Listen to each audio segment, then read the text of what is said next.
श्रीकृष्ण जन्माष्टमीनिमित्त आपण गीतेत श्रीकृष्णांनी सांगितलेले सत्व, रज आणि तम या 3 गुणांचे जे वर्णन केले आहे आणि सार्थ श्री ज्ञानेश्वरी याच्यात ज्ञानेश्वरांनी गीतेतल्या ह्या 14व्या अध्यायाच्या सत्व, रज, तम गुणाचे जे विस्तार केला आहे तो आपण बघणार आहोत.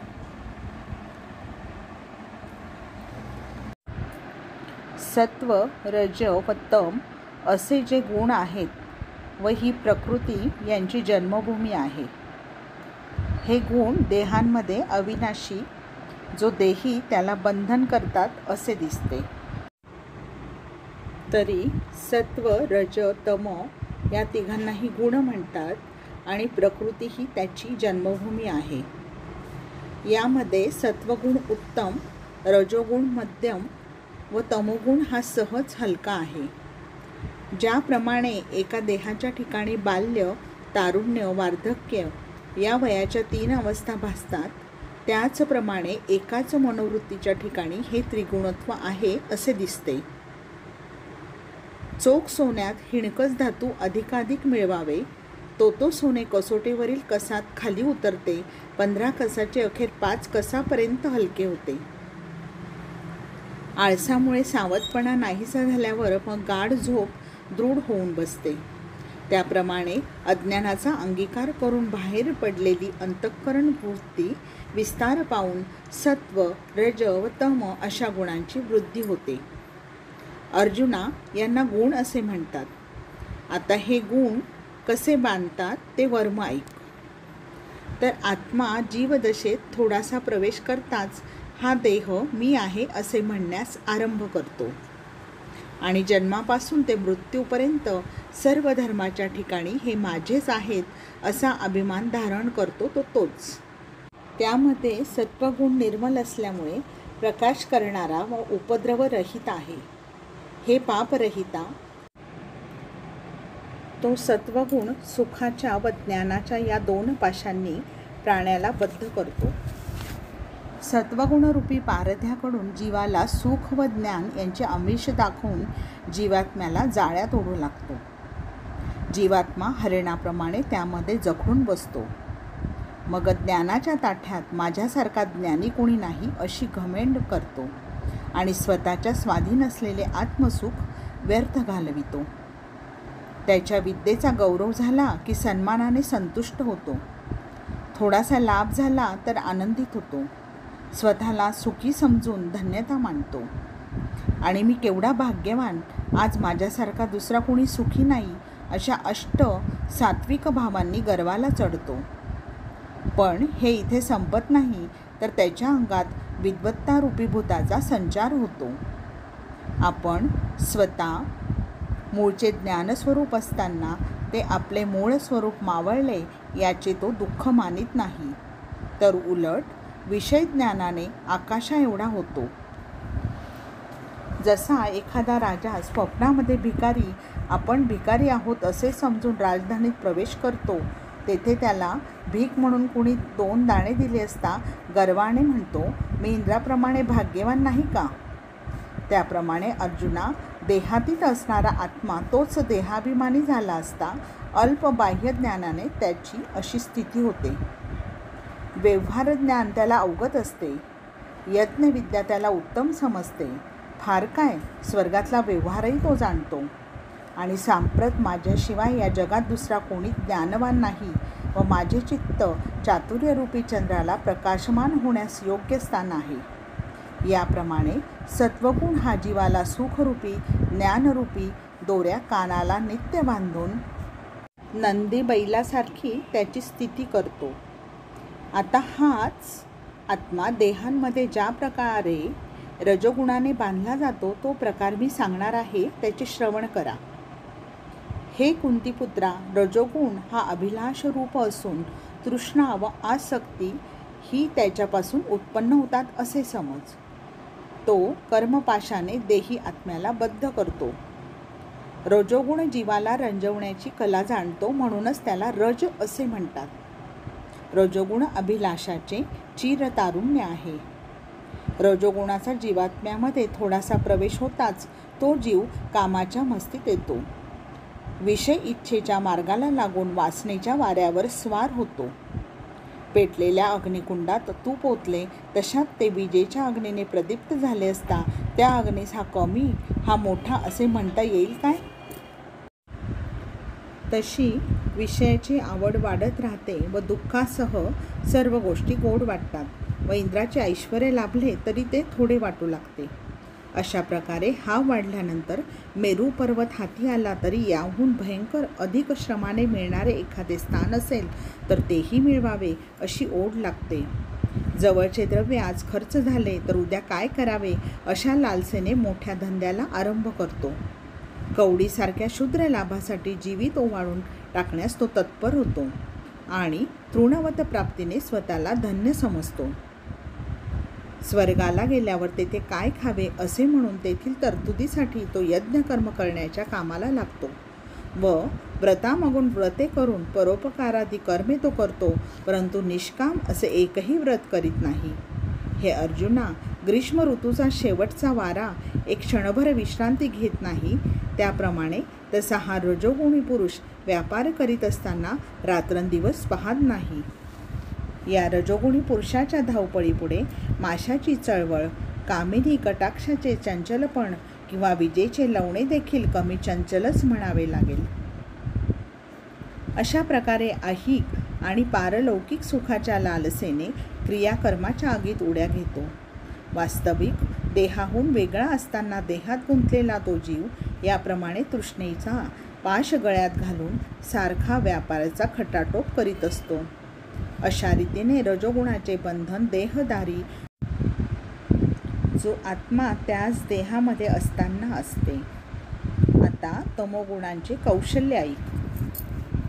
हे भारता, सर्व जीवांना माहित करणारा तमोगुण अज्ञानापासून उत्पन्न होतो असे तू जाण. तो प्रमाद, आळस आणि निद्रा या 3 पाशांनी जो प्राण्याला बद्ध करतो. व्यवहाराची दृष्टी ज्या पडद्याने मंद होते व जो तमोगुण मोहरूपी रात्रीतील काळे आभाळ आहे, त्या तमोगुणाला केवळ अज्ञानाचा जिव्हाळा आहे व तमोगुणामुळेच सर्व जीव भ्रमिष्ट होऊन वाटेल ते कर्म करतात. हा तमोगुण म्हणजे अविचाराचा महामंत्र, ज्ञानरूप मदिरेचे पात्र किंवा जीवाच्या मागे लागलेले मूर्तिमंत्र मोहनास्त्रच आहे. अर्जुना, तमोगुण अशा प्रकारे युक्ती तयार करून देह हाच आत्मा असे समजणाऱ्याला जखडून टाकतो. हा एकच तमोगुण सर्व शरीरे व चराचर व्यापू लागला म्हणजे तेथे तमोगुणाशिवाय अन्य काहीही नसते. सर्व इंद्रियांना जडपणा येतो, मनामध्ये मूर्खपणा उत्पन्न होतो, शरीरभर पक्का आळस वास करून राहतो. मग तो जीव अंगाला आळेपिळे देणे, काम करण्याचा तिटकारा करतो आणि सारखा जांभया देतो. अर्जुना, त्याचे डोळे उघडे असले तरी त्याला काही दिसत नाही. कुणी हाक नाही मारली तरी तो भ्रमिष्ठासारखी ओ म्हणून हाक देतो. जमिनीवर पडलेल्या धोंड्याला या कुशीवर त्या कुशीवर फिरणे माहीत नसते. त्याप्रमाणे तो एकदा मारलेली मुरकुंडी सोडत नाही. पृथ्वी पाताळात जावो किंवा आकाश कोसळून पडो, परंतु उठावे हा विचार त्याच्या मनात येत नाही. आळसामुळे सुस्त पडला असता योग्य काय किंवा अयोग्य काय याचा त्याला गंध नसतो. पडला तिथेच लोळावे ही त्याची प्रवृत्ती असते.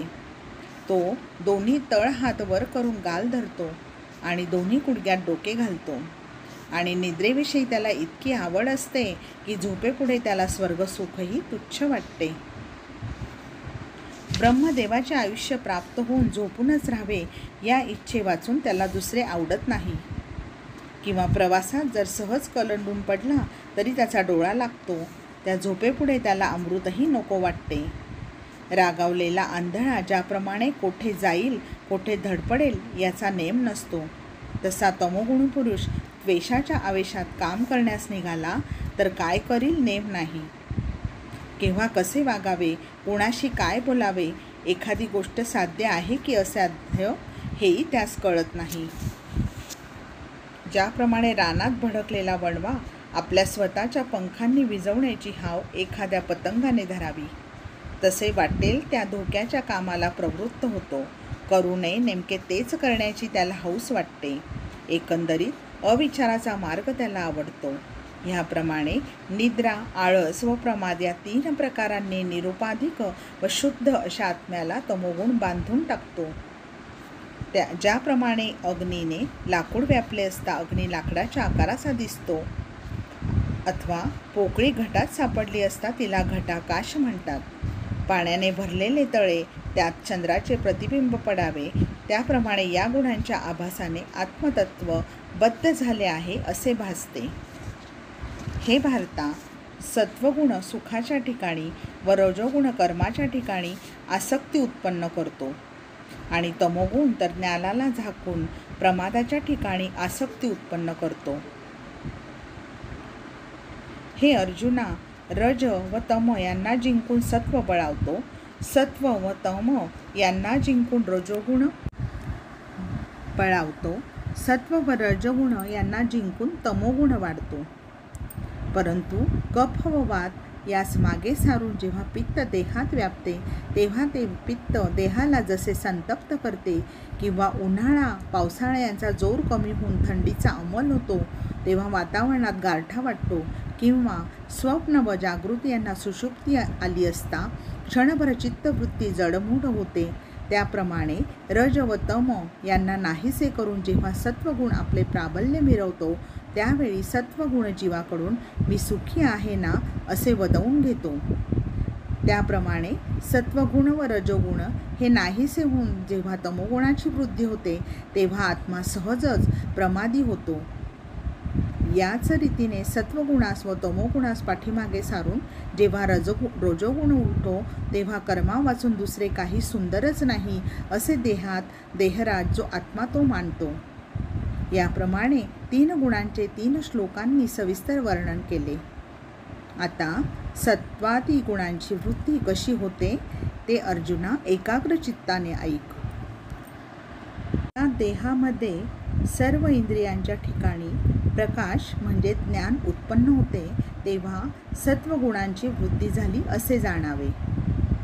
हे भरत श्रेष्ठा, रजोगुण अधिक झाला असता लोभ प्रवृत्ती, कर्माचा आरंभ, दुर्धर अभिलाषा व विषयाची लालसा ही चिन्हे उत्पन्न होतात. हे कुरुनंदना, तमोगुण अधिक झाला म्हणजे अविवेक, अप्रवृत्ती, प्रमाद व मोहही निर्माण होतात.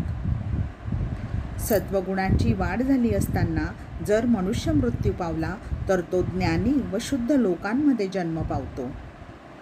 रजोगुणाची वाढ होत असताना मरण पावल्यास कर्मासक्तीने युक्त अशा मनुष्यलोकी जन्म पावतो. त्याचप्रमाणे तमोगुणाची वृद्धी असताना मरण पावल्यास पुरुष ज्ञानहीन योनीमध्ये जन्म पावतो. पण अर्जुना, रजोगुण व तमोगुण यांच्यावर विजय मिळवून जेव्हा सत्वगुण शरीरात वाढतात तेव्हा जी लक्षणे होतात ती अशी असतात. वसंत ऋतूमध्ये कमळे फुलल्यानंतर त्यातील सुगंध जसा चोहीकडे पसरतो तसे याचे ज्ञान अंतःकरणात मावेनासे होते. त्याची चिन्हे इंद्रियावर दिसू लागतात. सर्व इंद्रियांच्या ठायी विवेक बुद्धी जागरूक असते. हात पाय यांना जणू डोळेच आहेत की काय इतकी त्याची करणी सहज कोमलतेची असते. राजहंसापुढे दुधात पाणी मिसळून ठेवले असता त्याची चोच दूध व पाणी वेगळे करते. याप्रमाणे योग्य अयोग्य, सदोष निर्दोष इत्यादिकांचा पारखून निर्णय करण्याचे काम इंद्रिये करतात. अरे अर्जुना, इंद्रिय निग्रह हाच आपण होऊन त्याची सेवा करतो. जे ऐकू नये ते कानच वर्ज्य करतात, जे पाहू नये ते दृष्टीच टाळते, ज्याचा उच्चार करू नये त्याला जीभ वळतच नाही. दिव्यापुढे काळोख पळ काढतो त्याप्रमाणे इंद्रियासमोर निषिद्ध विषय येत नाहीत. पावसाळ्यात जसा मोठ्या नद्यांना पूर येतो तशी त्याची बुद्धी सर्व शास्त्रात पारंगत होते. अर्जुना, पौर्णिमा रात्री चंद्राची प्रभा जशी आकाशात सर्वदूर पसरते तशी त्याची ज्ञानात वृत्ती सर्वत्र पसरते. वासना एकत्र होतात, संसाराकडील मनाचा धाव कमी होतो, मन विषय भोगांना विटते. याप्रमाणे सत्वगुणाच्या वाढीची ही लक्षणे दिसतात. अशा स्थितीत मृत्यू आला तर घरात विपुल संपत्ती असून संपत्तीवाल्याची वृत्ती उदार धैर्यशील असल्यावर तो इहलोकीच्या आणि परलोकीच्या सुखकीर्तीला का पात्र होणार नाही? अथवा सुकाळ प्राप्त होऊन मेजवानीचा प्रसंग यावा, आपला आवडता मित्र स्वर्गातून पाहुणे म्हणून यावा. मग अर्जुना, त्याच्यासारखे दुसरे कोणते कल्याण आहे? तो सत्वगुणाच्या बुद्धीत मरण आले असता तो अन्यत्र कुठे जाणार? गुणवान उत्तम आचरण करणारा भोगण्याचे ठिकाण जे शरीर ते टाकून शुद्ध सत्वगुणाला घेऊन जातो. असा जो अकस्मात मृत्यू पावतो त्याला पुन्हा सत्वगुणाने युक्त असा ज्ञानी पुरुषांमध्ये नवा जन्म मिळतो. अर्जुना, राजा राज्य करीत असताना जर डोंगरावर गेला तर तेथे त्याच्या राजेपणाला काही कमीपणा येईल काय? अथवा अर्जुना, या गावातील दिवा शेजारच्या गावात नेला तरी तेथे तो दिवाच आहे. त्या दिव्याच्या तेजाप्रमाणे त्याच्या सत्वगुणाचे निर्मलत्व ज्ञानासह विशेष वाढते व त्याची बुद्धी विवेकावर पोहू लागते. महत्त्वयादी अनुक्रमाचा विचार करून अखेरीस जो जीव त्या विचारासकट आत्मस्वरूपात निमग्न होतो. तमोगुण व सत्वगुण यांना खाली दडपून ज्यावेळी रजोगुण बलिष्ठ होतो तेव्हा रजोगुण शरीररूपी गावात आपल्या कार्याचा धुमाकूळ घालतो. त्यावेळेसची लक्षणे ऐक. वावटं सुटली असता निरनिराळ्या वस्तू एकत्र आणून वाटोळ्या फिरू लागते, त्याप्रमाणे सर्व इंद्रिये विषयभोगाकडे मोकाटपणे धाव घेतात. शेळीच्या तोंडाप्रमाणे आपल्या इंद्रियांना वाटेल तिथे अनिर्बंध चरू देतो. आपला लोभ तो इतका स्वैरपणे वाढवतो की दुसऱ्याच्या वस्तू लुबाडताना ज्या प्राप्त करून घेणे अशक्य आहे तेवढ्याच वस्तू शिल्लक राहतात. आणि अर्जुना, कोणताही धंदा करण्याची पाळी आली तरी तो माघार घेत नाही. त्याप्रमाणे एखादे मंदिर बांधावे अथवा अश्वमेध यज्ञ करावा असे अचाट कार्य तो करतो.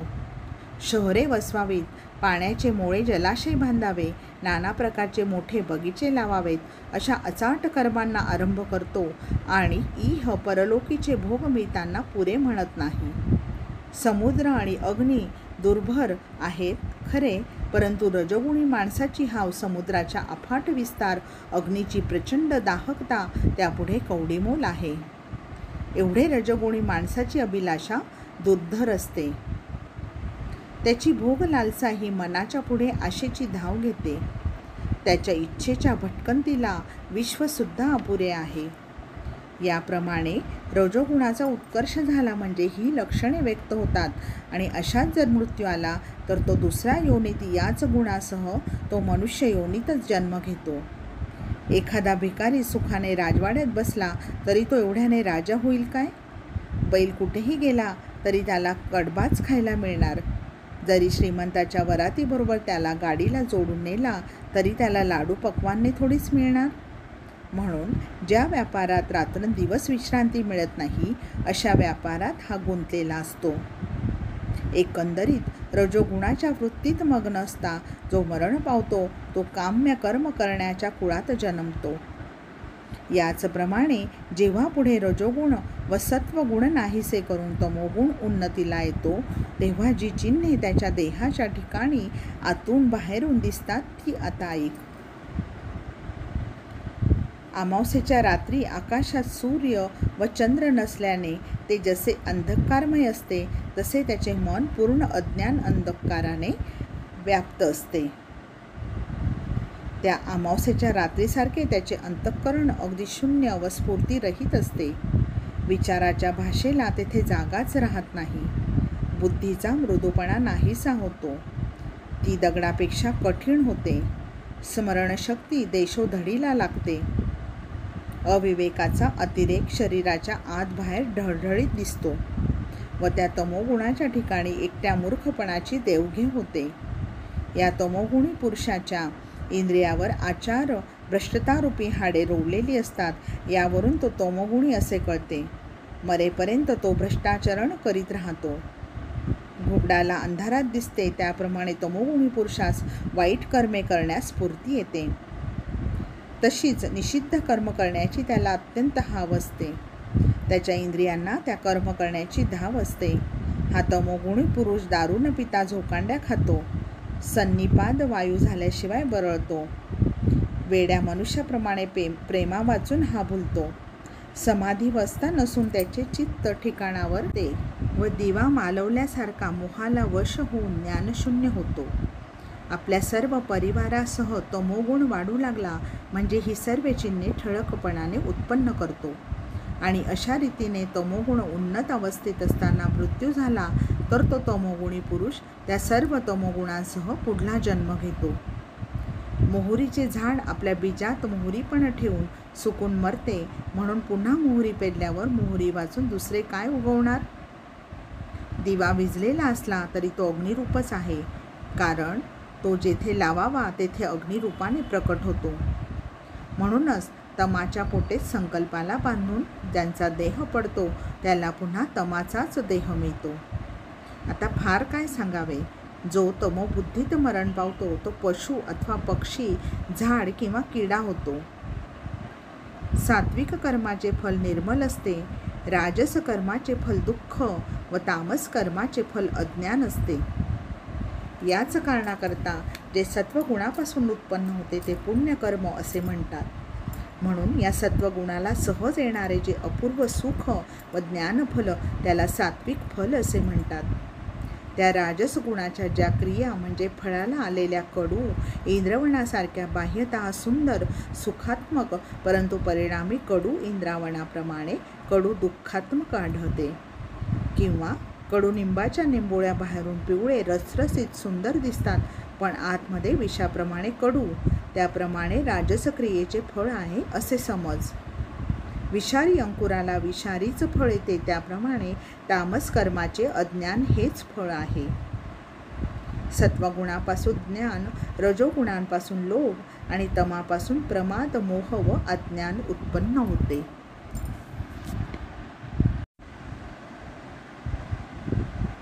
अशा प्रकारे कृष्णाने अर्जुनाला सत्व, रज आणि तम या त्रिगुणांचे वर्णन करून सांगितले आहे. आणि ह्या त्रिगुणाचे आचरण करून आपण कोणती फलप्राप्ती करतो ते देखील सांगितले आहे.